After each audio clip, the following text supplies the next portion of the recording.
She still can't even stand. She's so wobbly.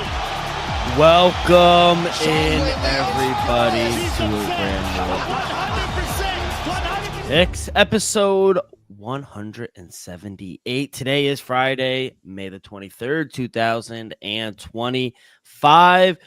Joe, dealing with some technical difficulties. Yeah, I was like, what was that? Yeah, not starting the show off too hot. Did I go wild? Because I didn't hear the intro music. Yeah, no, it was still going on. I don't know Yeah. why. Yeah, I got in some problems, but no, yeah, I was like, wait, what's going on here? But no, Yeah. you'll have one every now and then. I'm pretty sure that the people will understand.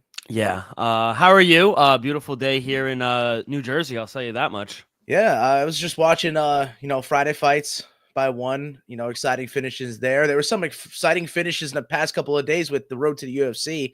I don't know if you had a chance to see some of that. Yeah. I saw the Indian guy. He was undefeated and then got knocked out in like 40 seconds. Yeah.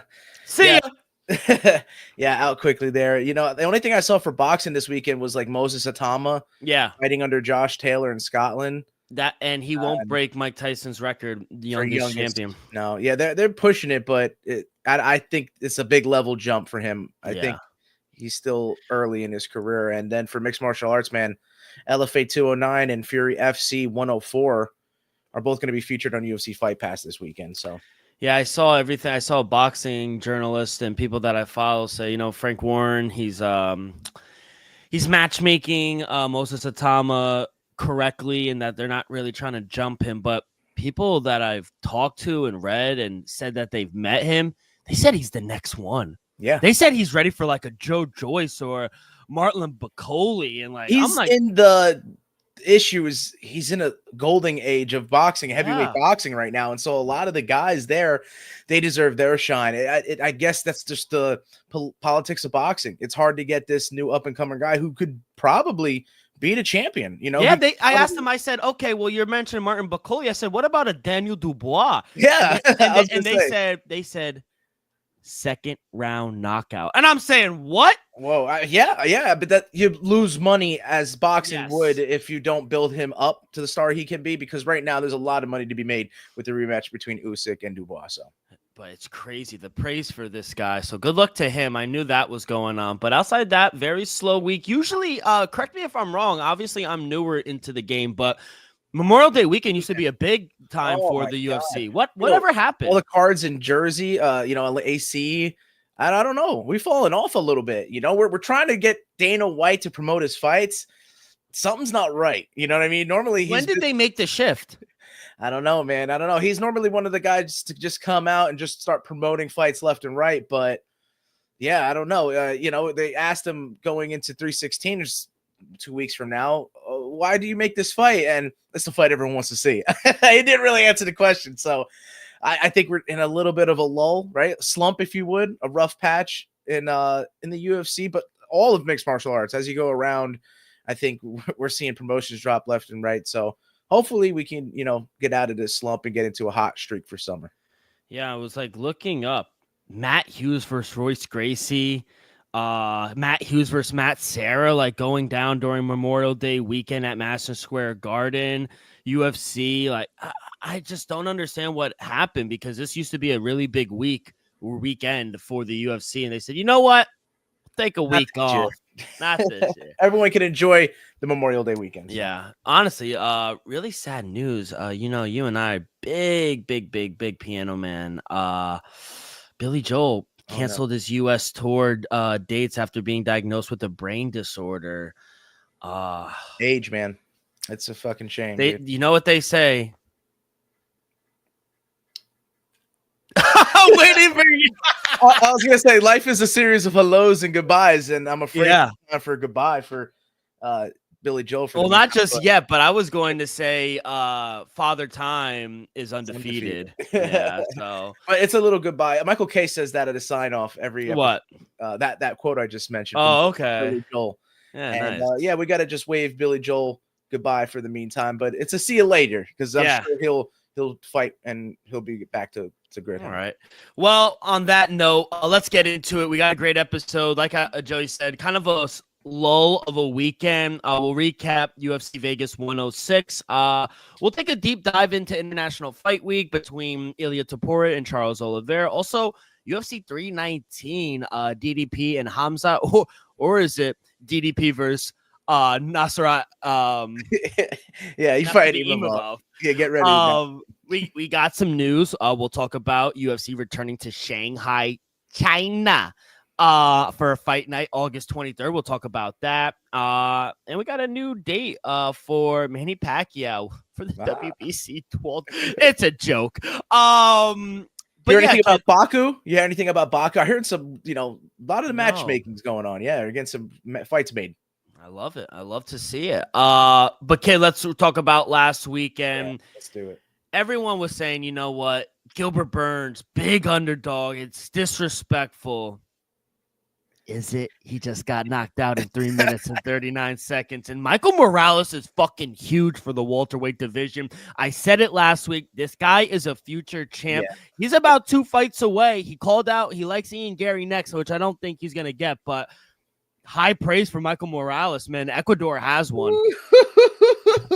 Oh, he looks so clean in there, man. I think if you look at it now, hindsight's 2020, but it was a clear disadvantage for Gilbert Burns on the feet. The reach, the explosiveness, just the speed at which the punches were coming. He lost every exchange in there, and it was just a matter of time before he could not take as much punishment. Morales can crack you, I think, with one punch and put you out. But, man, with the volume that he possesses, dude, I guess we saw his last fight. He went to the judges, right? And Morales' last fight. Yeah. So I guess we seen him have a little bit of a gas tank there.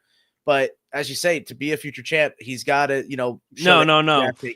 He knocked out Neil Magny in the first round, and then he knocked out Gilbert Burns. He did go Jake Matthews, unanimous decision. Hey, Jake Matthews is no slouch. But that's the thing, he went to the decision there. Mm-hmm. To get to that championship level, you got to see him have a good tank with that type of volume in the 4th and 5th round. I think maybe that would be the only question mark for Morales, because when you said that, you're like, this guy looks like a future champ. I was a little hesitant. Like you said, are we disrespecting Burns? No. And I don't think it was really taking anything away from Gilbert Burns. I just think I agree with you. I think Michael Morales could be a future champ. The size, the speed.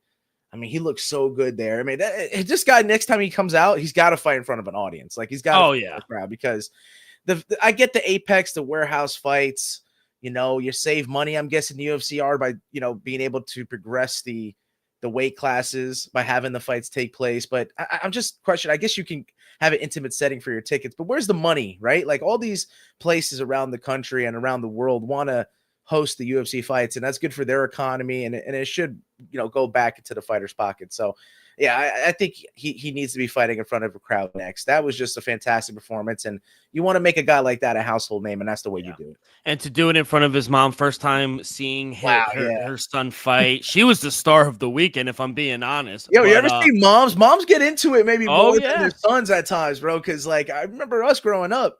All the sporting events. It was the three moms. It was Debbie, Sherry, and RIP, but Frank's mom as well. It was those 3 on BT Bombers. They were so loud. Yeah, they were just screaming over every parent, and they got us motivated. And I think Michael felt that from his mama. 100%. So I know people say, "Oh, Cheeto Vera," but I love Cheeto, and I think Aura, like, he's just the coolest fucking guy. I met him. He's so down to earth. Fucking cool. But Michael Morales is a legit star. Yeah. Like, the guy is getting clean in the pocket. His precision is on point.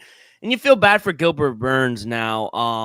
He is going to have a kid. His wife is ready for a baby in about a few weeks. So, he's probably going to take some time off, be with his family, rightfully so. And I guess what's next, because we're not in the business of retiring fighters, but what's next for a guy like Gilbert Burns? And the welterweight division is hot right now. It's kind of stacked up. You could see some of the matchmaking that could go on. I mean, we got Buckley and Usman a week after 316 in Atlanta down here.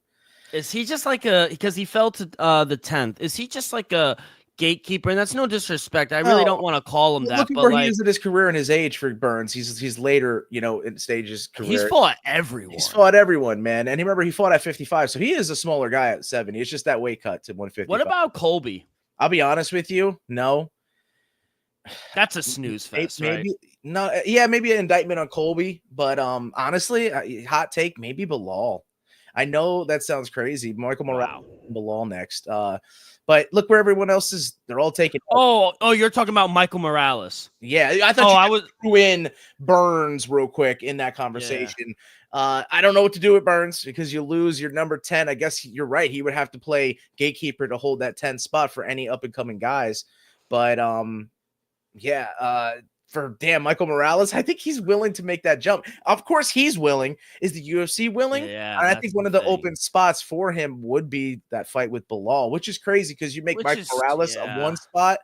If he beats Bilal, Yeah, I think that's too big of a jump in because honestly, he wants Ian Gary next. Him and Ian Gary apparently got into it at the PI back in the day, and Michael Morales went on Ariel Helwani's show this week, and he was like, "I want Ian next. Like, I don't like him." I was like, "That's interesting," but I think, like, what about the loser of Usman Buckley? I was thinking something like that because I think that's an appropriate jump. I think. What about Leon Edwards? Coming off 2 losses in a row. I think that's bad for Leon Edwards, but that's a I think good the step UFC's up. high on Gary. I think they're going to protect Rachmanov. Yeah. Sean Brady, they're not he's going to. next. He's not getting that rematch with Bilal because he's going to jump him. You know, that's why my thing is like I after think that Ian loss, Gary fights Sean Brady. yeah, that's more likely. You know, I Yeah. think you got to mix it up with those two because that could be a title eliminator in a sense. Like, Yeah. Ian Gary could, you know, And I think back up the way they're gonna do it is, you know, who's the champion right now? Oh, Jack Della Maddalena, But that's obviously. Islam's fight. So that's Yeah, what I mean. exactly. You got Islam being injected into the weight class. That's why I think it kind of opens up with the Bilal situation. But you could see it. Bilal is going to fight Shavkat. I like that's it. That's the fight that was supposed to happen. And you know what? We go on and say, all right, how many times do you get injured? And nothing is guaranteed in this business. And what if the UFC goes and says, you know what? Yeah, it sucks that you were injured. Go beat Bilal now. Yeah, you're right. So Rachmanov, Muhammad, Brady, and Gary, and Correct. then Usman and Buckley. I mean, Leon Edwards. Yeah, he would be the last one. Michael Morales. And Michael Morales would have to face him. All right. Good match. Oh, good.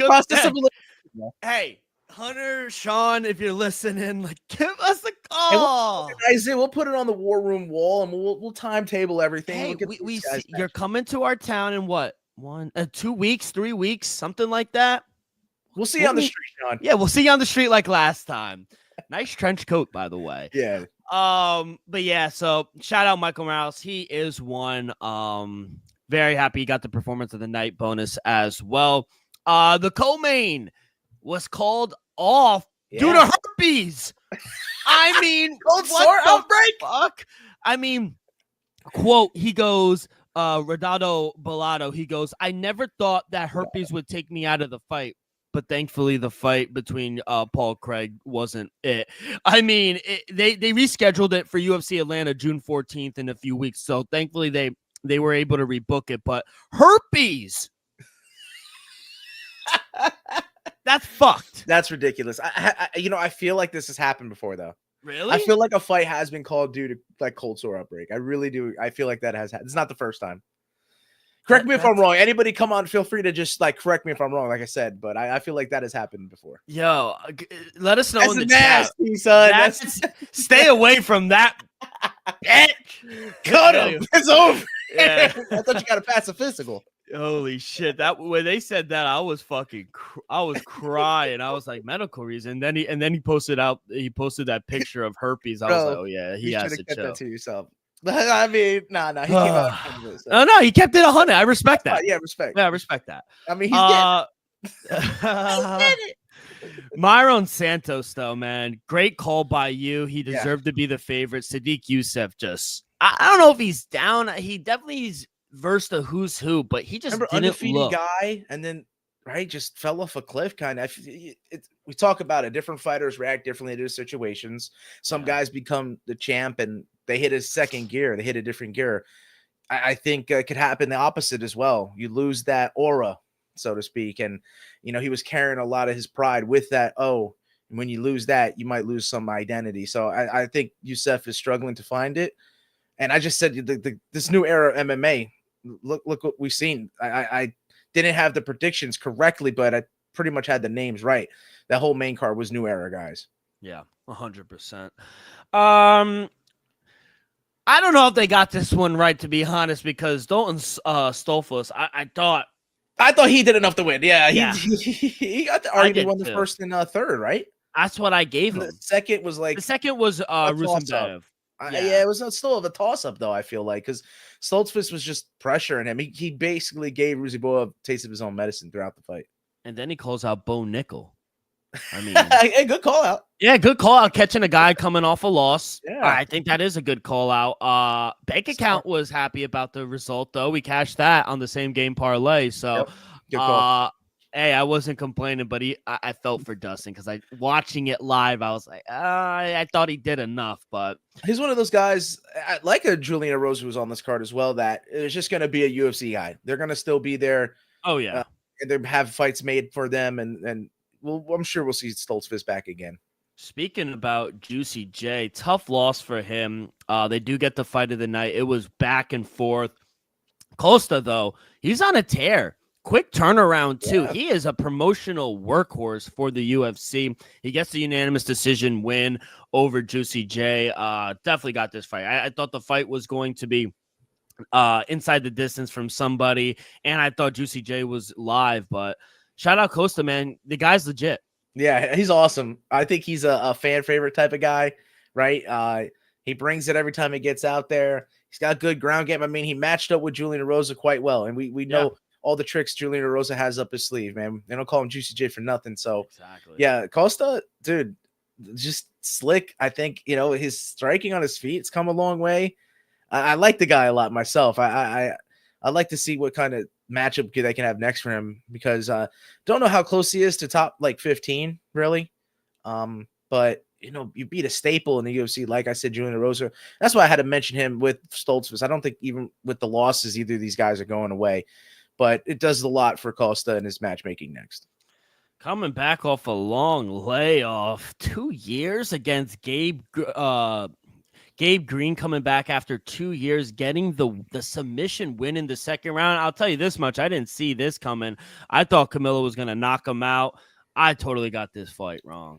Yeah, it's those newcomers you don't know too much of, if especially can't find some tape footage of. Hard to put your money on them. And then, like you said, carrying that much favorite, man, it was a trap. Gabe Green, he's fought a lot of UFC guys. Last you saw him was getting knocked out by Brian Battle in Charlotte. We saw that live. Gabe Green went out of his element in that one. Brian Battle drew him into a blood war, and he was on the losing end of it. But I think those 2 years off, as compared to though I picked earlier in the fight Tainara Lisboa and she lost, it did him well. I think you recover off a big shot like that, and he was probably still training and eating right and doing everything necessary to get back here and perform the way he did. So good on Gabe Green, man. He needed that after, like you said, a 2-year layoff and that kind of vicious knockout loss. It was pretty bad. Remember seeing that live? Ooh, crowd erupted. The crowd went crazy. I went crazy in my living room for Flash fucking Gordon, baby.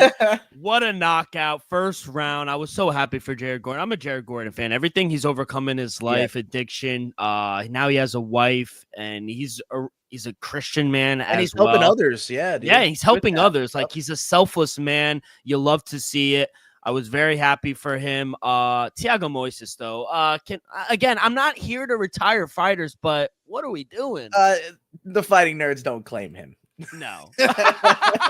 They're pretty cutthroat. They drop Paredes after one loss. But no, I'm joking. No. But yeah, that was, man, I just felt, I got like chills with that knockout. I hate it for Moises because like I said, I've always liked the guy. But man, I was happy for Jared Gordon. That Patty loss is looking fantastic. Fantastic. It wasn't really a loss if you look back. Outside of that, Denise Gomes, she got a performance of the night against Elise Reed. She gets the knockout in the second round. Hung Sung Park. Good. Yeah, that was good grappling, man. Yeah, we thought the dog with Carlos Hernandez, but he got submitted in the first fucking round. This guy Hung Sung Park from South Korea, man, he's good. A lot of subs because like Tainara Lisboa got subbed in the second round, and then the debuting Del Val, he got the submission in the second, I think, or the first, whatever it was. Shout out Tisha Pennington. She did get the decision win. So we hit that. Overall, she's a Hall of Famer. Is she? Bro, I don't I don't know. The whole very good. The whole of very, very good. 2-3, 3-3, 3-4.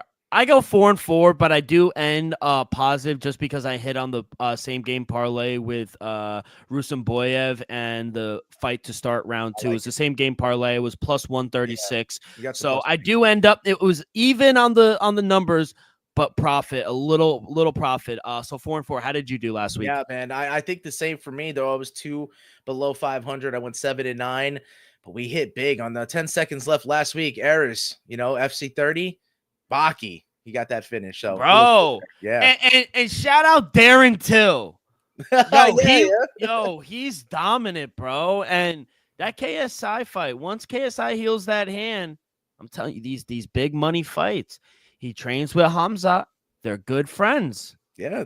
What were they calling them? The Bash Brothers? Were they calling them that? I don't know. They were calling them something, but I don't know. I'm huge on Darren Till. I'm a big Liverpool guy. Port. Scouser. Yeah, they're beautiful people. So, all right, kid. Well, before we get into our deep conversation, a quick word from our sponsor. We're brought to you each and every episode by Viva Tequila Seltzer, the most refreshing hard seltzer on the market, hands down. It is no wonder why Viva was voted #1 hard seltzer in the world by San Francisco World Spirit Competition.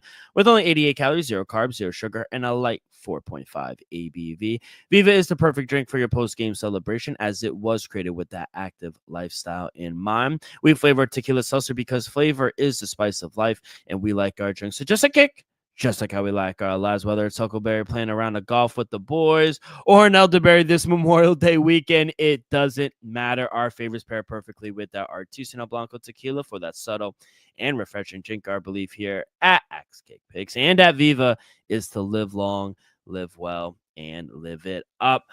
All right, kid, let's dive into it. Since there are no fights for UFC, I figured this would be a great time for us to dive a little deeper into some cards that were just announced. I know it was breaking news last week, but really didn't spend too much time on it.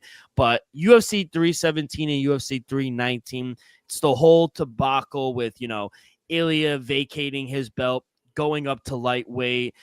Is it going to be Islam? Is it going to be Charles? It winds up being Charles Oliveira. Bilal Muhammad winds up losing. That creates a clear path for Islam to go up to welterweight. He's going to first JDM probably in October. Everything is filled out till September. We don't know the date, but it doesn't make sense to put JDM in Islam in Mexico, if I'm being honest. So Abu Dhabi is going to have a card.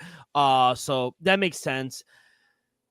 I guess right off the bat, is it the right decision to put, because John Anik came out, he was golfing with Justin Gaethje. Justin Gaethje's apparently very mad that he didn't get the crack at it. I mean, you beat Fiziev. Is it the right decision making Charles Oliveira versus Ilia Topuria?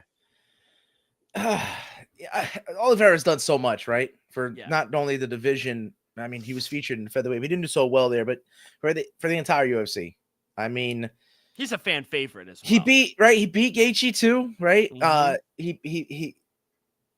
He beat Poirier, right? I think he's done enough to get the title shot. And Topuria, it would have been a super fight if Islam was there, but like we talked about, whether the management teams or the decision of the fighter says they don't want to lose, have a loss put on these stars' record. So, yeah, I think it's the move they had to make. I don't necessarily know if it was the right one.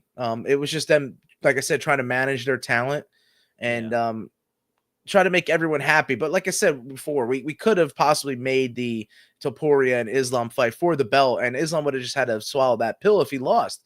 But if he had beaten him, he could have sent Topuria back down to 45 and then maybe gone for double champ status then. But even though it's double champ status, it's not going to be simultaneous for either fighter. Both guys are, going to be moving up and to just become, champion at that weight class. Nobody's holding it simultaneously. So, yeah, Charles Oliveira is going to be live, in my opinion. There's just a wealth of knowledge and experience in there.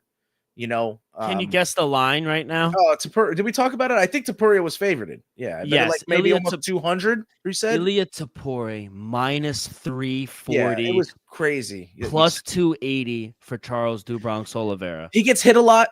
Oliveira gets hit a lot. You know, I think he's going to make for an exciting fight too. I don't think 100%. any other fighter really made sense besides Islam in that 155 spot for Topuria. So yeah, he deserves it. If he wins, man, it can make for so many fights. Oh my God. Whether it's Patty or what have you, but Oliveira the same, honestly. So he just legitimizes his career's legacy by getting a victory over Topuria. There's but so many ways I want to.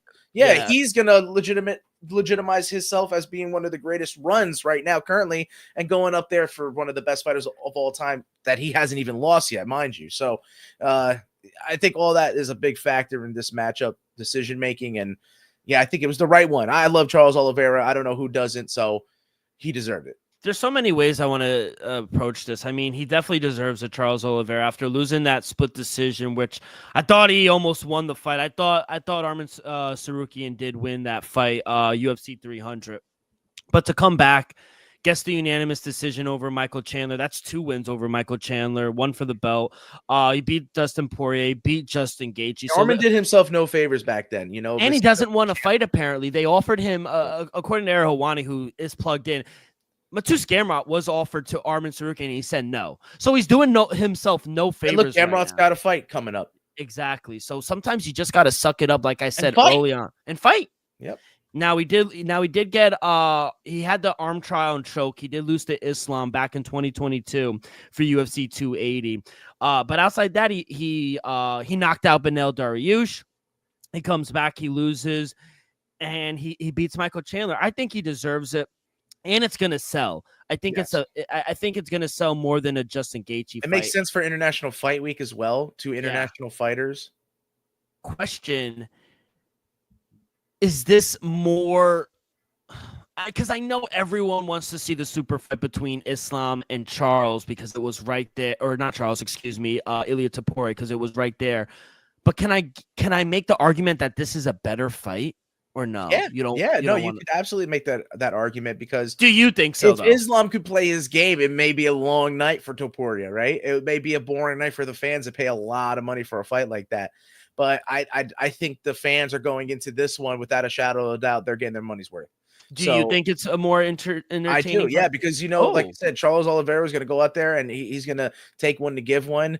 And I mean, we see Topuria go out there and get cracked and get back up. So it's not like he's going to be out of the fight if that happens either. I think it's going to be a fantastic fight. We'll see how the weight does. Putting the weight on for Topuria will do. Yeah. Right. Maybe he'll have more power, but then again, it doesn't always agree that way. You have more weight, it means you would probably fatigue quicker and you may be a little slower. Factors that like John Jones faced when he moved up to heavyweight. And I still don't think his body is acclimated properly. So that could be the same for Topuria. We got to see. It did well for Oliveira, right? He went from 45 and became the legend that he is at 55. So it's you see time and time again, the formula is there for a 45 fighter to go to 55 and become champion. He has a really good chance. The odds makers are making it that way. You know, I love the plus money. Oliveira is definitely live in my eyes based off, a little bit of the heart bet. You know, you hate having to hear that because sometimes betting with your heart will rip it out of you. You know, you have a heart broken with something like that. But I think you're going to have to play some prop for Topuria to get some value, right? There's no other way.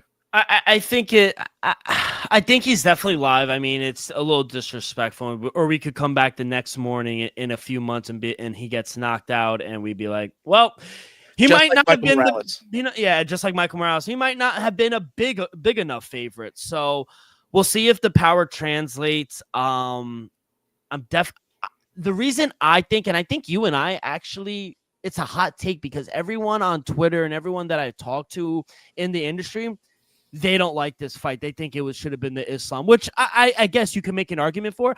I guess I think this is more interesting because I thought Islam was going to steamroll Ilia Topuria.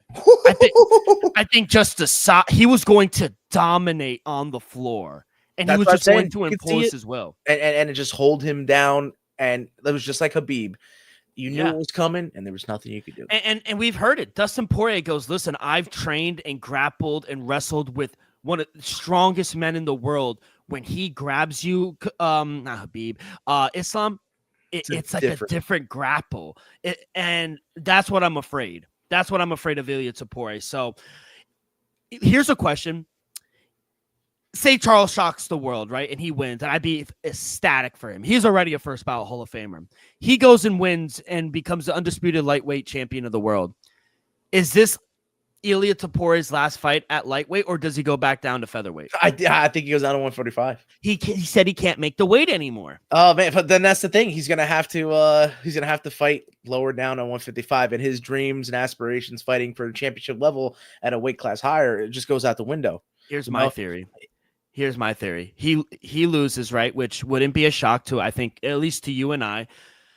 Say JDM wins, because I think that's live too. We'll talk about that, but I think JDM is live. If JDM goes and beats Islam could go right back down to lightweight, and there's the fight. Islam versus Ilia Topuria, and you get the #1 spot. Oh, I thought. Okay.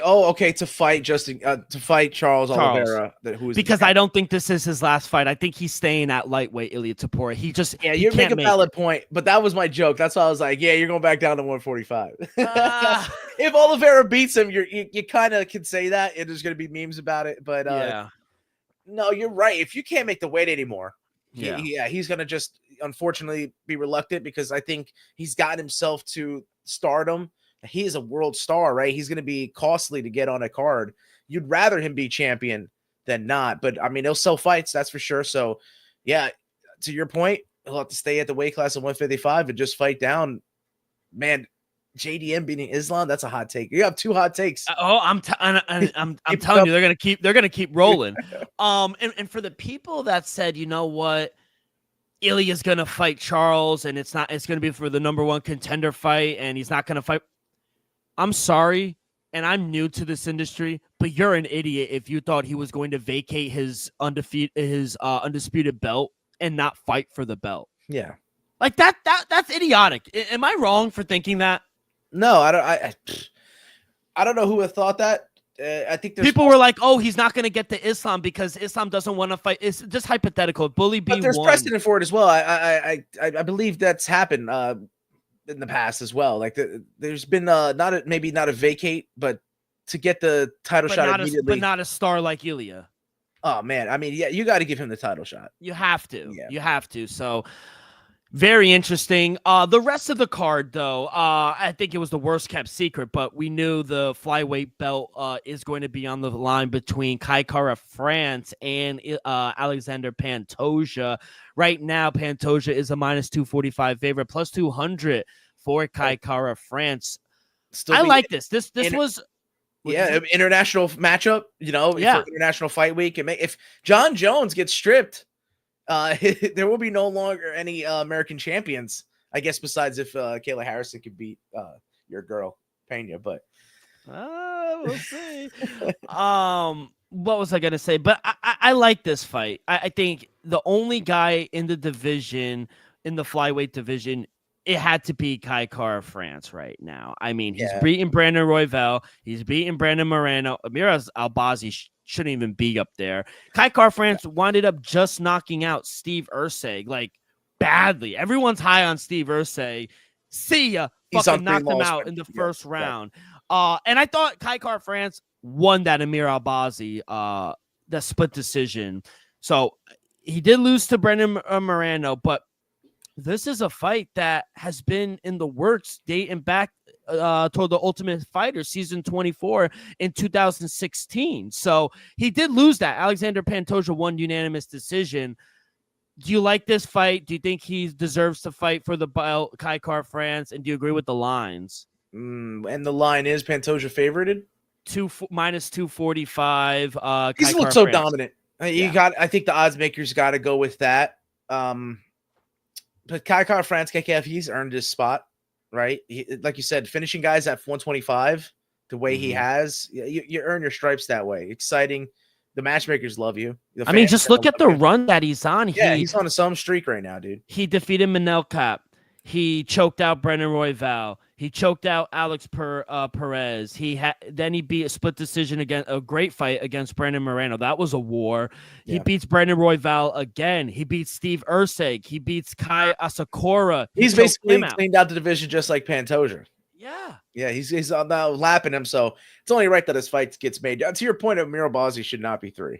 If anything, they got to rearrange Kai Kara France, because how could you leave him at 4 if he puts on a competitive fight against Pantoja? I think if anything, the head-to-head, you gotta give him the nod though. Availability is the best ability. Hey man, I agree. So, we'll see. I get you there, but I think Kai Kara France is live. I'll say he that. Is live because he's got power. That's the thing. You don't often see it at 125. Smaller dudes don't normally make for one, flash knockouts and one punch KO power. But Pantoja came out with that hard Muay Thai style right against Kai Asakura, and he just outclassed him entirely. We know how the ground game is going to be the X factor for him. So I think with more ways to win, he's rightfully the favorite. Yes. I think it makes for an exciting matchup because I think on the feet, I think they're going to be close. I don't think that it's going to be lopsided there. I just fear if Pantoja says, forget all that, and he goes head down and just starts hunting for the takedown, and boom. I think the longer the fight goes, it favors Pantoja. Yeah, and that as well. We've seen him in the later rounds. He just goes into this dark place where, really Kai Kara France has power, but he's a dog, Pantoja. It's so hard to put him out every time, bro. I'm gonna side with Pantoja though, man. I agree. I think Pantoja is the favorite. He's really he's I think a little bit ahead of most guys at that weight class right now. I think also the way he is, he's like a perfect body shape. A lot of guys struggle cutting down to 125. That seems to be a theme as of late we like talking about is his weight cutting.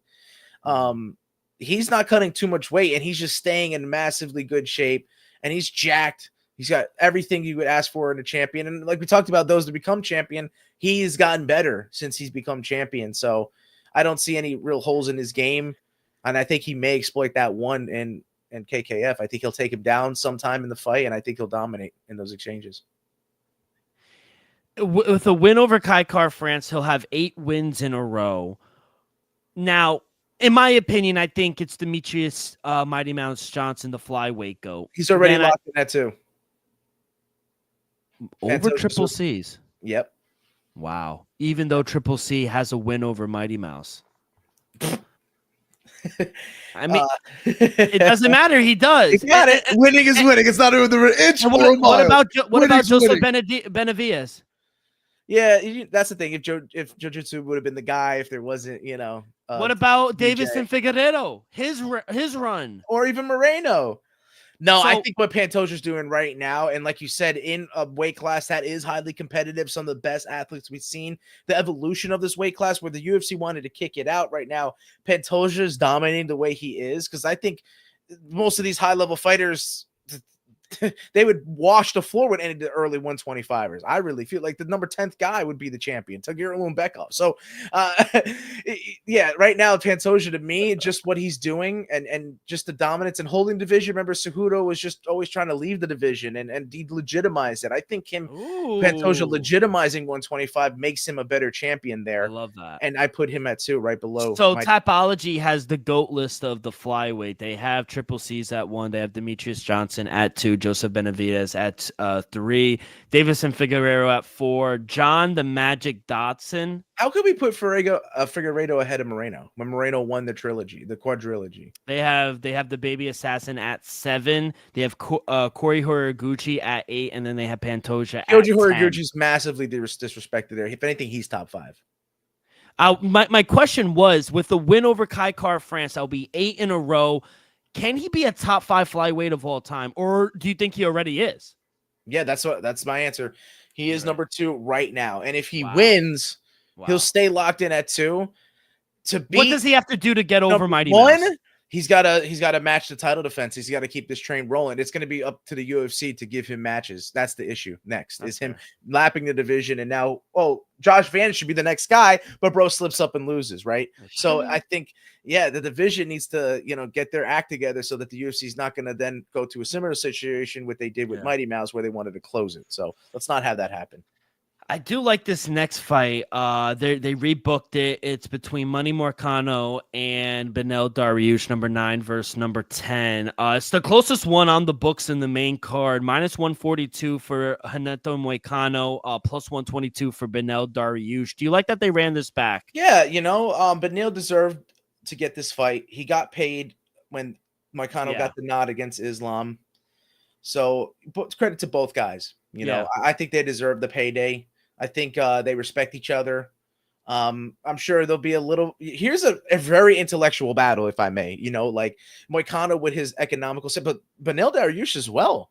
Remember when he shouted out Tesla and he got the Tesla? Facts, right? I remember Benil that. Dariush, I think, is very educated. He's a very intellectual guy. And Moicano as well. I feel like this is a great matchup in terms of that. I two high intellect fighters, fathers, family men, entrepreneurs, businessmen. I like the matchup just for the aesthetics alone, and they deserve the payday and they deserve the respect they have for one another to have the honor to face off in there. So yeah, I like the matchup. I don't sleep on Benny. Don't sleep on Benny Dariush because those hands, man. I think Moicano getting his finish as of late to get the title shot and being there.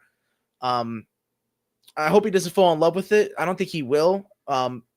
He's really good on the ground, but Benil Dariush is as well. Brazilian Jiu-Jitsu black belt. So I think with a wash there, as we talked about, the X factor being the mat for Pantoja and KKF, I think the X factor is on the feet in this one. And it was his birthday this week, Money Morcano. And remember, Bitcoin, all-time high right now. Yeah, that's what I'm pretty sure. Wasn't it Benny Dariush paid for it in Bitcoin? Or like he had held Bitcoin? I don't know. Something like that, man. But they're just really smart. They're both smart. Yeah.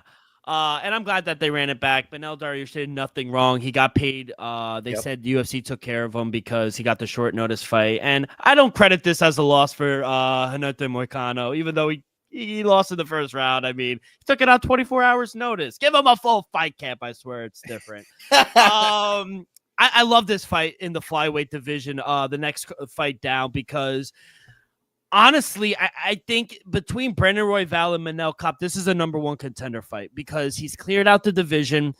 He hasn't fought Manel Kape. Let me see. Has he fought Manel Kape? I think they have. Yeah, he did. He has unanimous decision back in 2021. But this is a guy you've even said you not put for the him title on my radar. and not fully evolved fighters, either of them.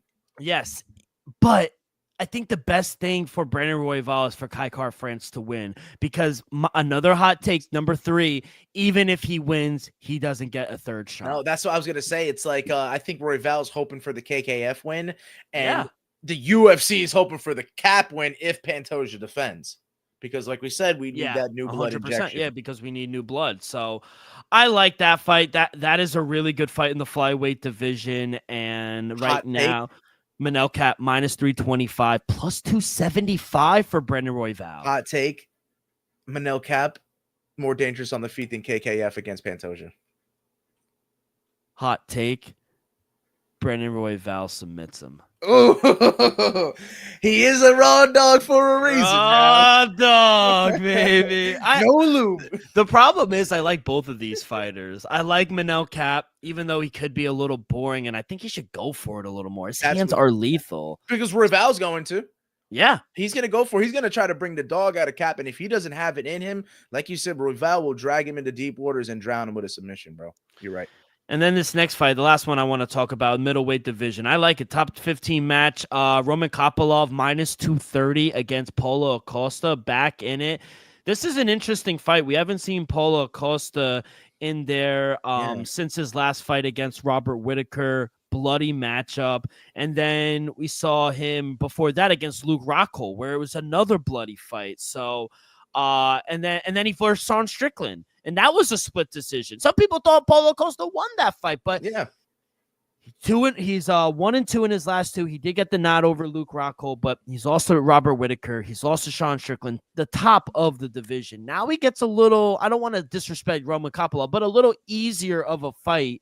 But Roman Kopylov is a dog. I was gonna say, is it an easy fight? No, not really. It's a tough one. Roman Kopylov on the feet is super dangerous. The kicks are going to play a factor. I mean, who are we kidding?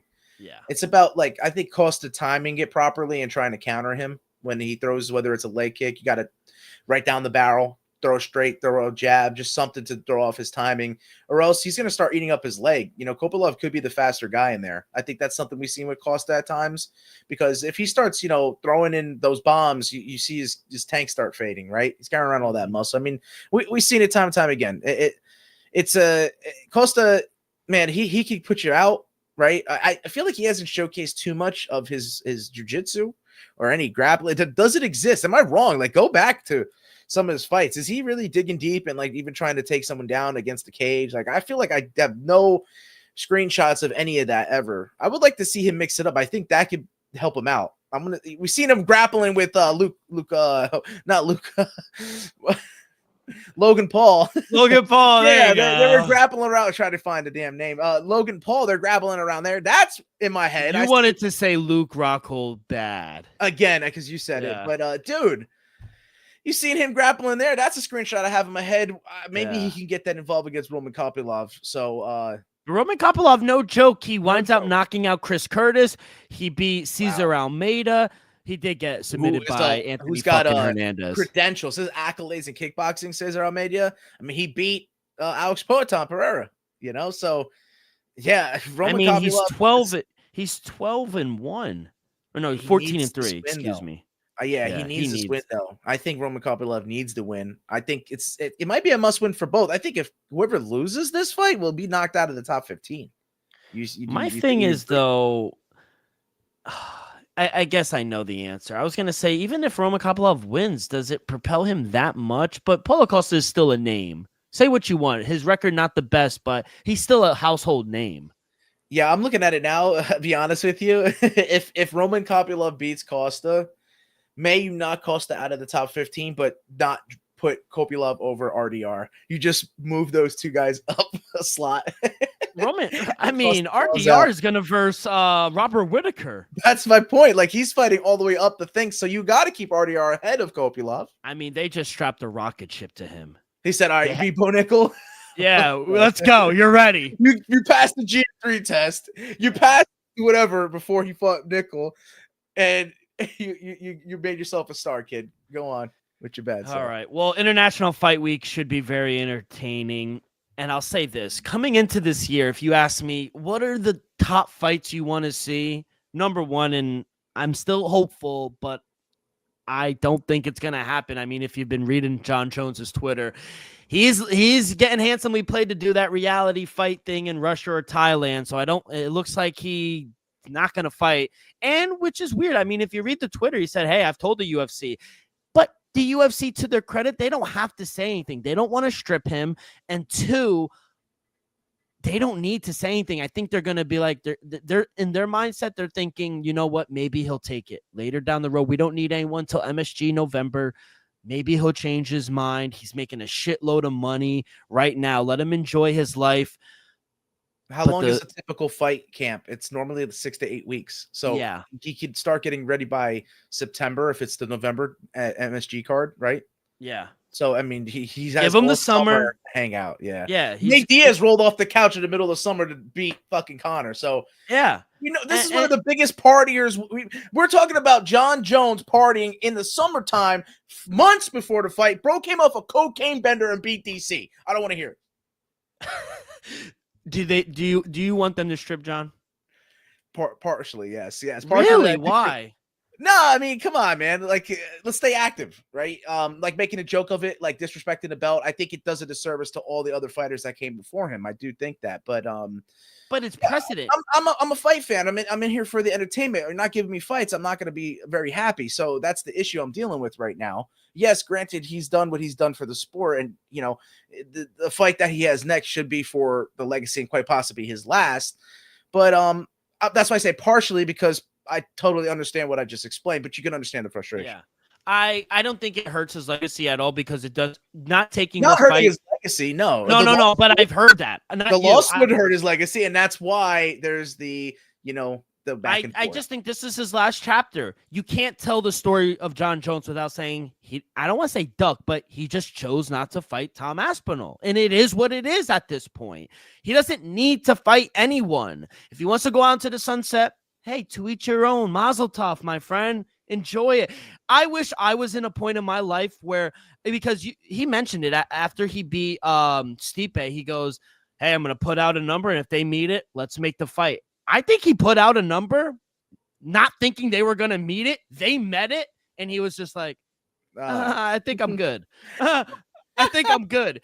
I want to be at a point in my life where I could say no to $30 to $35 million. That's where he's at right now. Yeah. So even after all the legal disputes and fucking crime. He's chilling, bro. He's the greatest ever. I don't think it taunts his legacy. I think he will fight. He hurts his own legacy. But I also think, what has John done? His whole career, he studies athletes. He wants to get as much information on Tom Aspinall as possible and then take this fight. He's in no rush. He's in no rush. And I don't think the UFC's in any rush. And I believe John. We should believe him at his word. He probably did tell the UFC, hey, my plans are X, Y, and Z. And they're like, oh, okay. We'll call you in about a month. We'll see if you want to fight then. You know, like he changes his mind. And I agree to your point. Yes, it does a disservice to the belts, but when has he ever cared about the belts? That's not his MO. Tai Tuivasa, you have a title shot. John Jones. Wow. I think, unfortunately, if they do strip him, who does Tom Aspinall fight for the belt? Waldo Cortez Acosta. No, seriously. His cousin. I mean, shit, bro. It looks like the division is falling asleep. It is, and that's that's the issue I have with John. It's the division needs to get going. Why go into the heavyweight division if you're going to do this? Maybe honestly, like, do you give Tyson Teixeira anything if he beats Derek Lewis? Do you give Derek Lewis anything if he beats? They're probably going to give it to Cyril Gahn. They love this fucking guy, even though he fucking should have lost against Volkov. Like give it to Volkov. Yeah, exactly, and I feel like Gahn is the softest of all the heavyweights. I really do. And count him. This is number 4. Fourth hot take of the show. UFC re-signs Francis Ngannou versus Tom Aspinall. That is the fight to make. If you cannot, be the most brilliant fucking business move I could think of, and it would just scare away John even more. Yeah, exactly. If you can't get John Jones versus, I'm gonna get the guy that you couldn't beat. We are going to re-sign Francis, and that is the biggest fight to make. Absolutely. No one wants to see Cyril Gahn. I don't care what you say, John, anymore. You put us in this position. Francis got the fight against Tom for the undisputed UFC heavyweight. And let me be on record. Francis never lost his belt. He got stripped of it because he left, or he wouldn't fight. Right? Well, they didn't come to a contract extension. They didn't want him boxing. Yeah. Well, no, he played out his contract, and I don't know. They just couldn't come up with a number, apparently. But I think there's a lot of different ways that went down, right? There's a lot of different factors. We'll never fucking know. But I think they should re-sign. That's another hot take. I think they should re-sign Francis Ngannou. He has one more fight in the PFL, and then PFL's going to go bankrupt in a few years. They're fucking terrible. So I don't know if they'll be able to even pay their fighters at the end of this. Did you see PFL Africa changed the date already? Yeah, I mean, didn't they have the Ditcheva's like a featured bout? No, she's the co-main. She's the co-main. On what card is that? Is that the Africa card? PFL Africa. So it was originally Johannesburg. Yeah, I think it's Cape Town. I think it's down in South Africa. It was originally scheduled for July 26th. They moved it to July 19th, and now they're going head to head with UFC 319. Not smart. I mean, he's trying to go bankrupt, this fucking guy. And he's first time I've seen him promoting his fighters when they're outside of his organization. Bo, we need to get I got to get the voice button. But you ever see a Breakfast Club, the donkey of the day? The donkey of the day. Yeah, fucking Don Taking us Davis. back to the 80s, bro. We weren't even a fucking thought. Speaking of 319, in Chicago at the United States Center, you and I have been there. Beautiful Chicago. Got to see the bean, the hot dogs. Everything was beautiful there. The lake. And Khamzat Chimaev is returning to the United States, and he is the -198 favorite against Dricus du Plessis. I'll say Dricus du Plessis is all-time Twitter troll. Yeah, I love it. that's why he's like, I'm fighting Imavov. I love it. They were going at it again and talking about him being an inbred, and then Hamza Samayev saying, "At least I didn't fuck my coach." Like they're both going at it. The pressers are actually always entertaining with DDP, and they also are with Chimaev. I'm pretty sure He that made presser, Izzy cry. Yo, Chicago's gonna enjoy having those two there.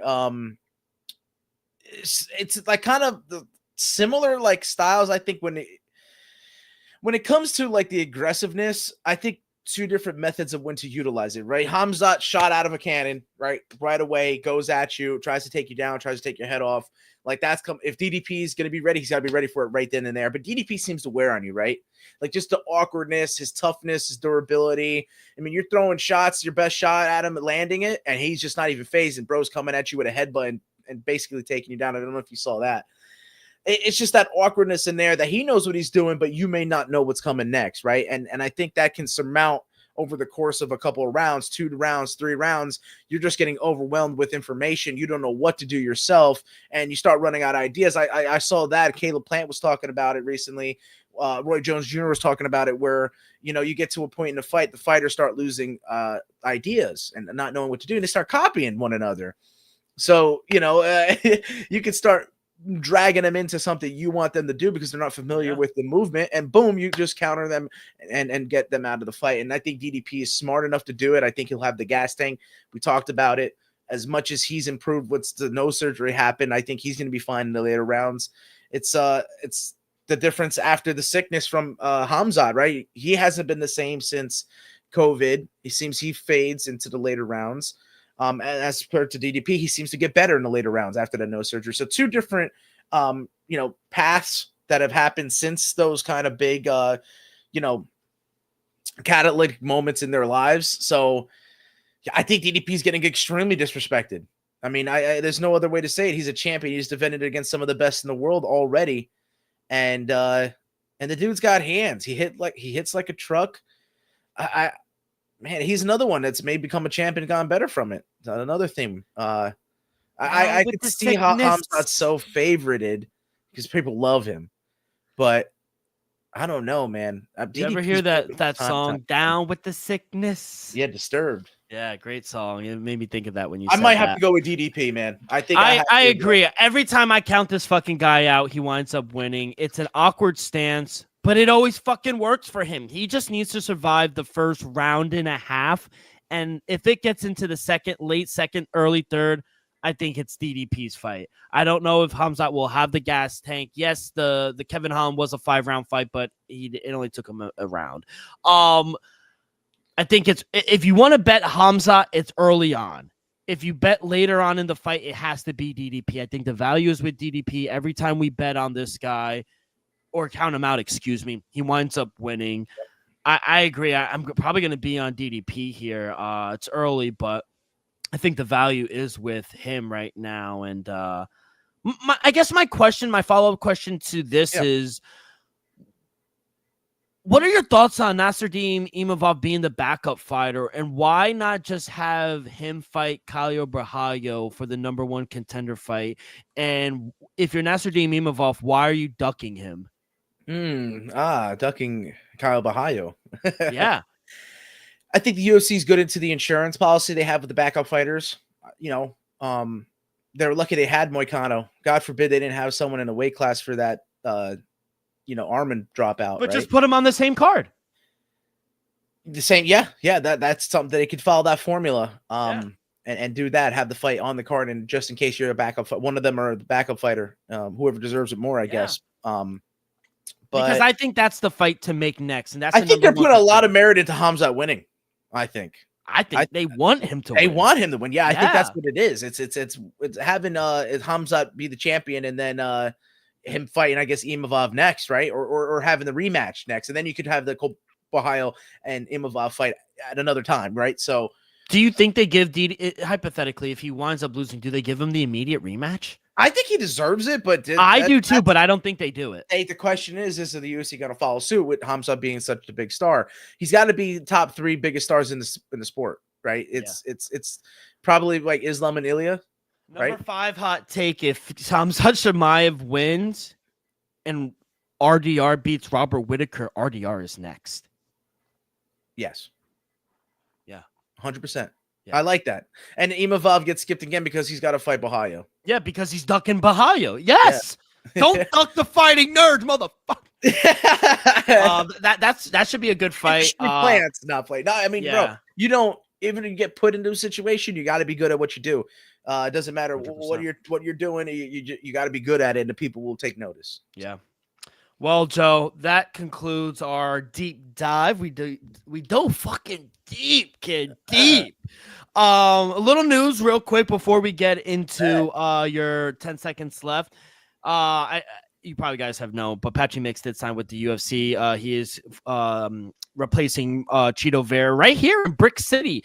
UFC 316, June 7th against Mario Batista. If this fucking guy Mario Batista beats Patchy Mix, that's 8 in a row. Why can't he fight for a title? He's got to be one of the most hated fighters on the roster if he does that. But yeah, right? Mario Batista deserves it. Can he fight for a belt? It sucks that he's teammates with Sean O'Malley, isn't he? And he probably. But he's not beating Marab. Come on. But that's my point. Let's say he don't. Mario Batista, he's gonna have to face Sean O'Malley, right, to get to the title. Don't you think? No, once Sean O'Malley loses for the second time, he's done. He's going up. Another hot take. He's going up to featherweight. Yeah. There's no point. You can't beat Marab. You can't beat Marab. Go 145. Deal with the killers there. But Batista beats debuting Mix. Here's the thing, though. Mix wins that. He's ranked immediately and maybe in the top 10. Yeah, exactly. So, as you said, if that happens, boom, you could throw Patchy in the mix for maybe a title. And I love Chito Vera, but I think this is a better fight. Yeah, unexpected. I was excited for the Chito matchup. I love Chito. A good fight tomorrow, Batista. I do. But I'm looking at that top 15 in that featherweight division. Interesting names, dude. Yo, Ayman Zahabi, Kyler Phillips, Marcus McGee, Montel Jackson, Vinny Oliveira. Bro, interesting names at the end of that top 15. You're talking about Vincius Oliveira. He just got a fight between Kyler Phillips and him down in New Orleans, UFC 318. Ooh, that's a banger. Wow, top 15 showdown. Love that. If Batista loses, I mean, may Patchy Mix, like you said, go in the top 10, or maybe the winner of that gets put over him. You know, we'll see. Yep, boy. Eric Anders taking on Chris Leroy Duncan, UFC Vegas 109, August 9th at the world famous Apex. Yo, Eric coming off the knockout of Weidman, right? He knocked out Weidman last time out. Unfortunately, yeah, that was pretty rough. I mean, he put him out, man. Yeah, boy, I love Eric Anders, but bro, Christian Leroy Duncan, dude. Roll Tide. I know, Blitz, Bama Blitz, but baby, CLD might put it on him, bro. Yeah, I like Chris Leroy Duncan. No, he's got hands. He's quick in and out. You talk about a middleweight that moves like a lightweight. CLD is one of those guys. And then lastly, the UFC does return back to China. Shanghai Fight Night event, August 23rd. Now, let me ask you, because, you know, we want that Zhang Weili Valentina fight, but if they don't do it, what about Zhang Weili defending her belt against Kakara Janjiroba? Hey, right? You gotta headline a Chinese woman or man. Man, I was about to say you don't have to. What? You don't have to. Oh, but it makes it better though, doesn't it? Yeah.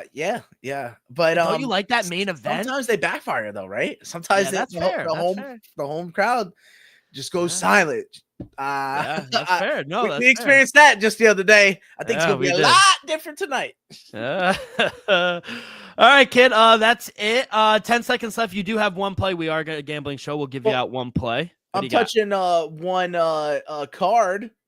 Cage Fury Fighting Championship, Jersey promotion. Actually, our own hometown had a champion there. You know, Frankie Buenafuente, no free shout outs, my man. Contact us, hit us up. But Garfield's finest, as Dickie V is. But they got 3 belts on the line tonight. I like it that they're doing this without the UFC on the weekend, so maybe they get eyes on there. But the featured bout is a featherweight championship match. Anthony DeLemit is undefeated, taking on Ryan Cafaro. And I'm going to be taking Anthony DeLemit, defending champ. I know it's bit me getting these undefeated guys, but I think he's the right side there. So I think I'm going to go with 2 back-to-back defenders because in the co-main event, I think the champ Blaine Richards is going to be a tough out there. So in the welterweight matchup, I'm going to have him to beat Eric Nolan. And then in the main event, you have Christian Edwards. No relation to Fabian or Leon, but I think he's going to get a big upset in Luke Fernandez, who's the defending light heavyweight champ. I'm going to go ahead and take him in a dog spot. So Christian Edwards to be new, and then I have 2 defends for Cage Fury FC. Man, they've made it all the way up to 142. Oh, yeah. So 142 events for a Jersey. Credit them. Yeah, shout out. And then I think you got some Longo boys. Honestly, I think the main event and co-main event, I'm fading the Dante Rivera team. But I had to back Anthony Dilemma from the Longo. Yep. Shout out Jersey. Shout out Strong Island. It's going to be big weekend here on Strong Island just because, Memorial Day weekend gets crazy out there. Any big plans for you Memorial Day weekend? What are you doing? Well, I'm watching tonight. You know what I'm saying? Yeah. Big game. If we win, or when we win, yes. Are we playing on Sunday? Is it every other night? Or till Monday? It is a travel day. We'll see. Let me check the schedule for you now. Probably Monday. Yeah. Game three is Sunday night. Ooh, so just like every other day. But yeah, baby. Perfect. Gotta love it. New York or nowhere, baby. Let's go. Exactly. We need game 2, boys. Let's dig in deep. Thank you guys so much. Hot take. You had a bunch of them. Sorry to cut you off. Hot take. Good. Knicks win the next 4, baby. Knicks in 5. Wow. I love it. We need the confidence, baby. We need everyone in New York we need all the energy tonight. We need it. The Garden's going to be rocking. Celebrity Road. I cannot fucking wait. Let's be locked in. Let's go Mets too, by the way. We're struggling. It's a blue and orange kind of vibe. Yeah. Let's fucking go. Well, enjoy the weekend. Enjoy the holiday. Be safe, everyone. And we'll see you guys next week. Peace.